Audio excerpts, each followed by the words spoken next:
Good evening to you all. I'm Makita Pathirana. Welcome you all to another episode of Tech Talks 101 powered by F-Code Labs. Today we have a very special guest joining with us.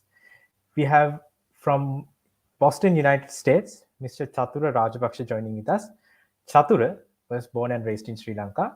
He obtained his bachelor's degree in electronic and telecommunications engineering at University of Moratuwa. He then worked at Synopsys Sri Lanka for about 3 years and then started pursuing a PhD in the United States. So, all the way from the United States, from Boston University, we have Chathura Rajapaksha. Chathura, welcome to TED Talks. Hi, Yagita. Thank you for having me. So, you are right now in Boston. Boston is notoriously cold, as we know it. How's the weather and how's United States be? Boston, these days it's changing every day. We have some hot days as well. As you said, it's usually cold in winter, especially. Uh, we have some good days, sunny days these days.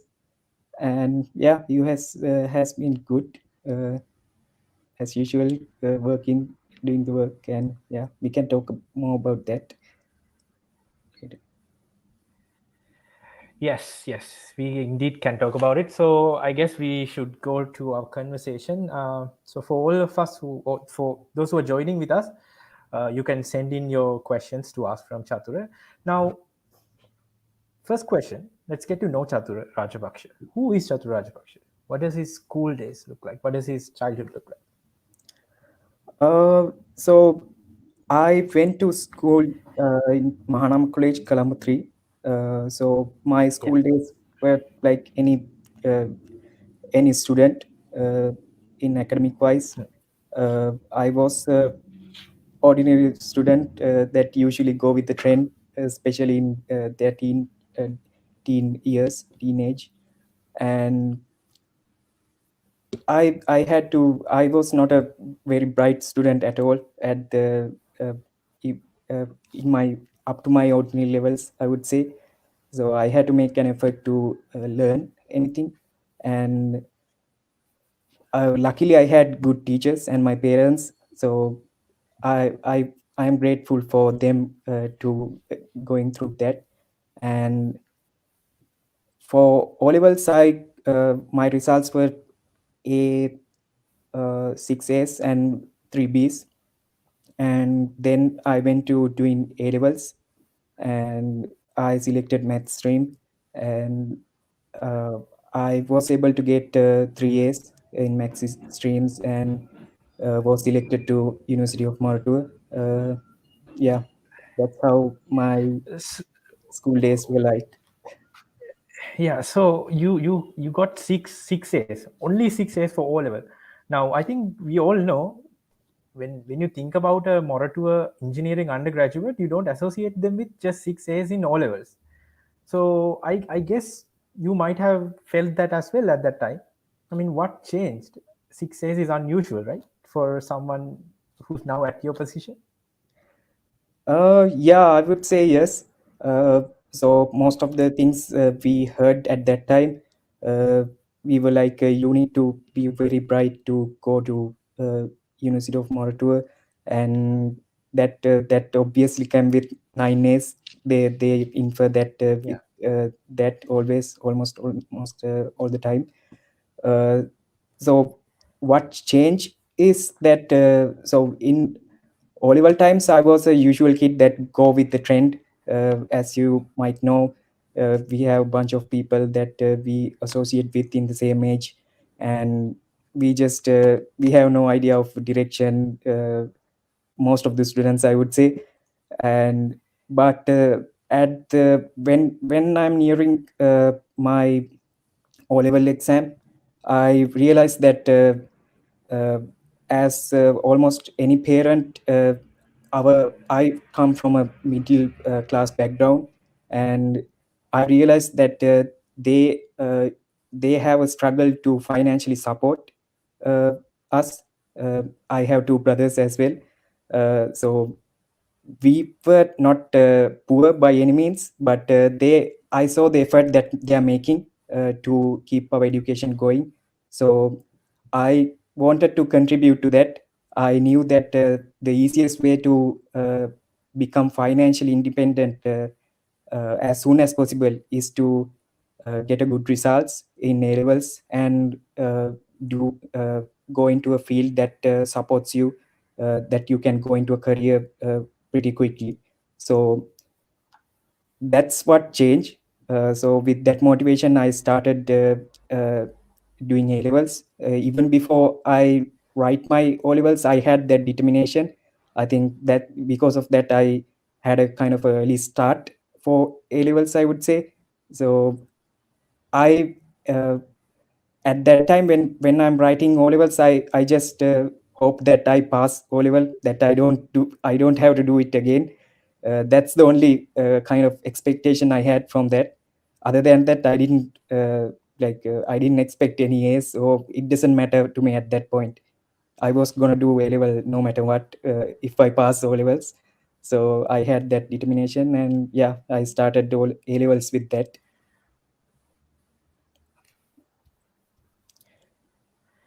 Yeah, Yeah, but so then you obviously did very well in A levels, and you got. yeah, I got 3 years, and I had to make a lot of effort uh, to do that.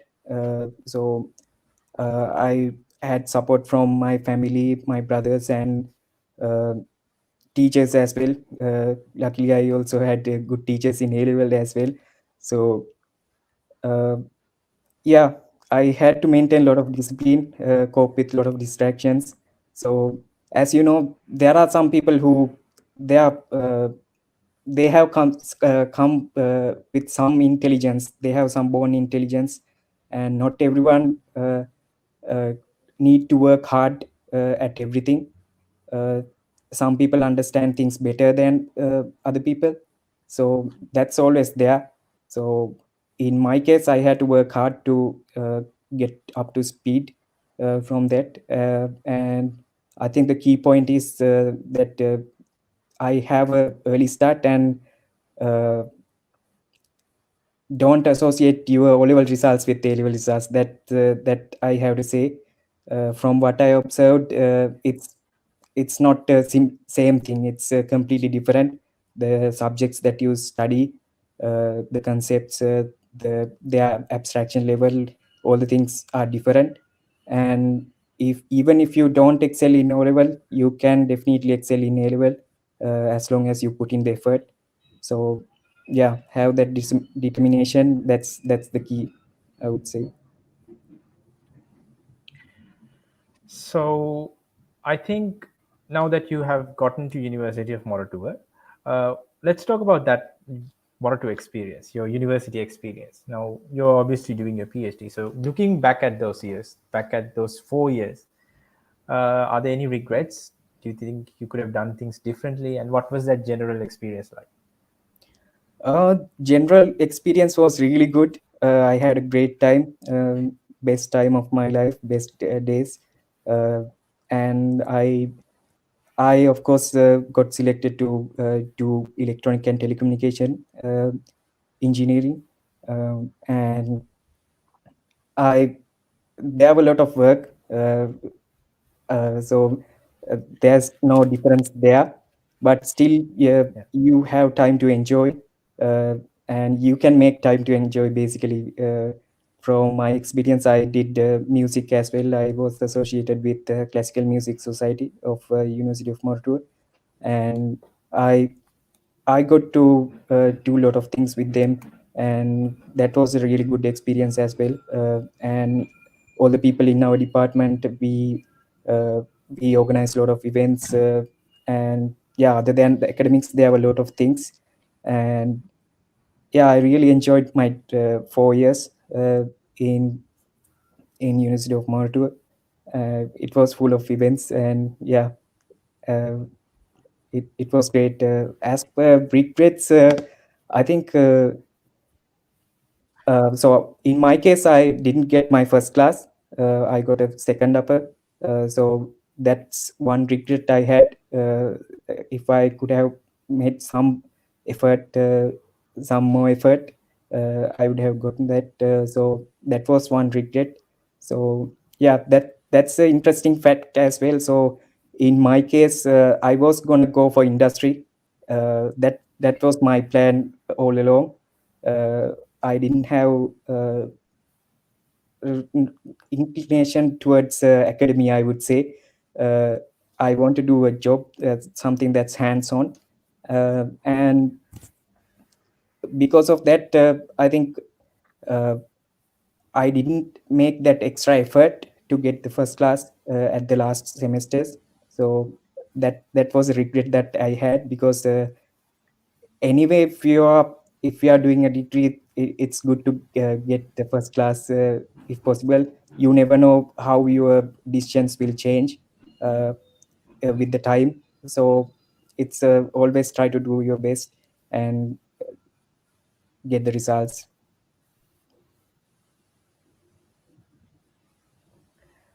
Yeah, so that's actually quite interesting, because when you think about someone who's doing a PhD, you usually think that they would have a first class. So you are different in that aspect as well.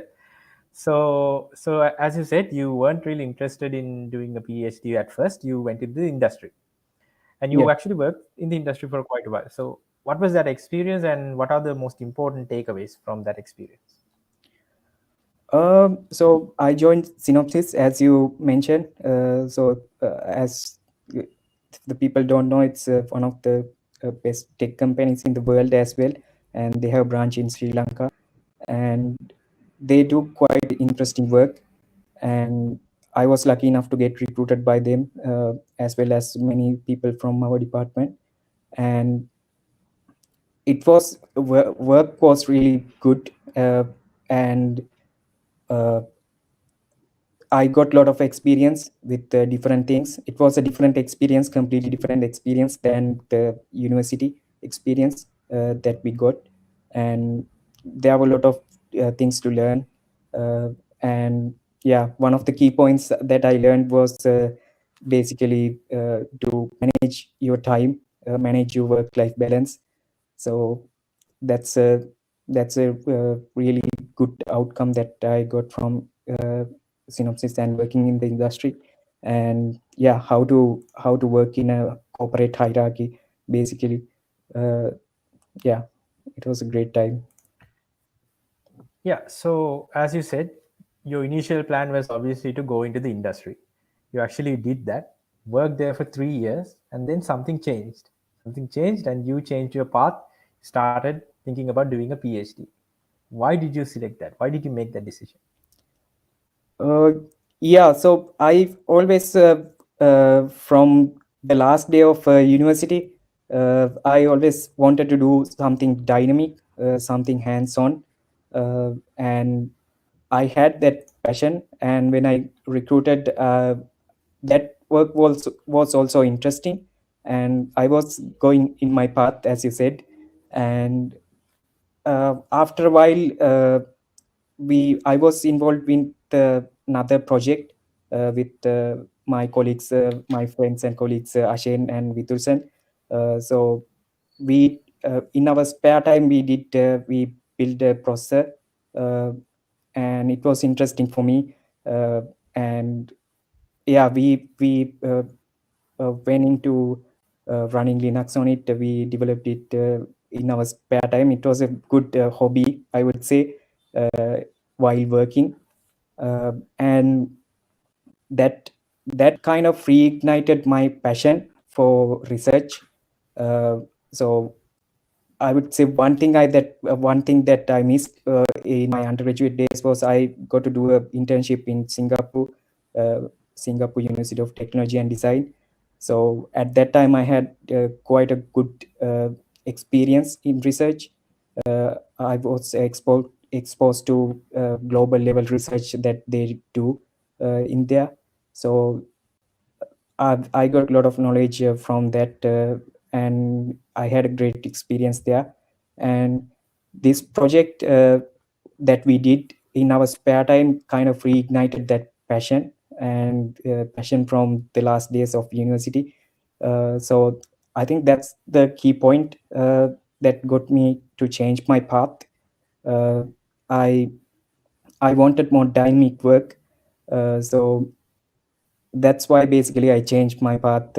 And at some point, when you cover your basic needs with the salary that you get, you look for something more, quality of work that you do. Uh, you want to be satisfied with what you do. So that's uh, that's what I wanted to follow. And yeah, I went in. I applied to a PhD and went into that direction. There were other options as well, but I thought this is the best path that allow me to do what I like without any financial burden.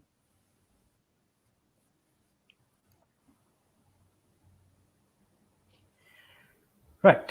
So now that you decided that, you are now currently studying at one of the best universities in the world, Boston University, and the United States is known for having some of the best universities in the world. What's that experience like? How's that experience been so far? It was it was great. So at first, you feel like really excited to be here. And I came in during the COVID time, so it was all online at that time. Uh, that was a bit of an issue because you come to a new place and you have to spend all day alone in your apartment because all the things were online at that time. Uh, so it was a bit of a changing experience uh, at that time, I would say. Now it's getting pretty good. And yeah, people are doing more in-person things. So at first, I think people think it's all exciting and new when you come to a new place or new country. But if you are staying alone, it's a hard experience, hard change, because you have been with your family uh, for some time. Person who has been with their family and being away from them is a quite a hard change at first. Uh, yeah, it was a different experience when I started. Uh, it's going pretty well, I would say. So I completed one of the projects recently. My research, if I go into my research field, it's about I'm researching about hardware security, and uh, I completed one of the projects basically recently, and looking into new projects now, new ideas to develop on, work on. Uh, the recent project I worked on was to give a brief idea, basically to find bugs using dynamic verification in hardware. Uh, so that's the kind of a basic idea. Right. So I think we've covered all your history. Uh, Now I think you've spent probably around 4 to 5 years at University of Moratuwa. Now you spend about 3 years in the industry, and now you're doing your PhD. So it's taken quite a while. What is your advice to someone who's starting this cycle all over again? Someone who is just starting university, someone who's about to go into what you've been through. Yeah, that's a interesting question. Uh, I think I have a lot of advice. I think with the time we can go through. So one of the things if I advise to a person that who's starting the university, I would say balance your academics and do at least one extracurricular activity. Uh, so we all make a lot of uh, uh, effort in A levels to study, and sometimes you get lost in that. So you lose some soft skills that you need in the industry or to work with people. So it's important that you catch up with the things that you with the effort that you put in A level. So do at least one extracurricular activity. It may be sports, it may be something arts and arts related. uh, it's always good to have that experience, and yeah, manage your academics as well. Try to get first class. And yeah, one thing I didn't mention enough was my internship in Singapore. So that was a really eye-opening experience for me, to get an idea of how things are done in global scale, and how people, especially in tech fields, how people compare with our skill set. So we don't have any idea about how our skills can be compared with the comparative students in other universities in the world. So that was a good experience to work with them. It was It's always good to have that experience, uh, because it can really open your eyes about what's happening, what you are in, what level are you in the world, uh, with the things. And from what I have seen, Sri Lankan people, Sri Lankan students, regardless of their results or what university, they do really well in global scale. They have that edge in knowledge and skills. uh, that's what I have seen. So it's really good to kind of interact with other people at global level, and have that confidence and experience of working with them. That's whatever field you are, you might not go to academia, or you might not even go abroad, but that experience is really valuable.